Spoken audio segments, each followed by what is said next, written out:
આ કમોસમી વરસાદના હિસાબે કોઈ 100% મરચી અત્યારે ફેલ છે. 8 દિવસના વરસાદના અતિવૃષ્ટિના કારણે ત્રાકુડાની લગભગ 80% મરચી ફેલ જ છે. 4 થી 5 કરોડનું મરચું થતું સૂકું મરચું, એને બદલે અત્યારે બિલકુલ ઝીરો છે.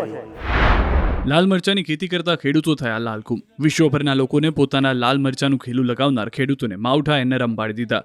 તીખા તમતમતા ગોંડલિયા મરચા પર માવઠું ફરી વળતા ખેડૂતોને મોરા પડવાની નોબત આવી છે. ગોંડલ તાલુકાના ત્રાકુડા, ડૈયા, અનીડા, કોલીથડ, વેજાગામ, હડમતતાળા, વેકરી, ચરખડી, પડવલા સહિતના ગામમાં કમોસમી વરસાદને પગલે મરચાની ખેતી ખરાબ થઈ ગઈ છે. બિયારણ, વાવેતર સહિતનો ખર્ચ માથે પડ્યો છે, ત્યારે ખેડૂતો તંત્ર પાસે સહાયની આશા રાખી રહ્યા છે. ખેડૂતોનું કહેવું છે કે પાક બરબાદ થતાં ખેડૂતોને જીવન ચલાવવું મુશ્કેલ બન્યું છે.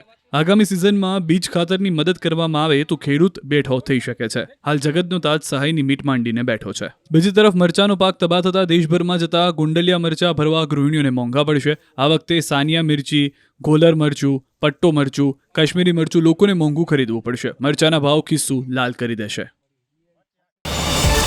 QR કોડ સ્કેન કરો અને ડાઉનલોડ કરો ન્યૂઝ 18 એપ. મેળવો ગુજરાત અને દેશ દુનિયાની પળે પળની અપડેટ્સ.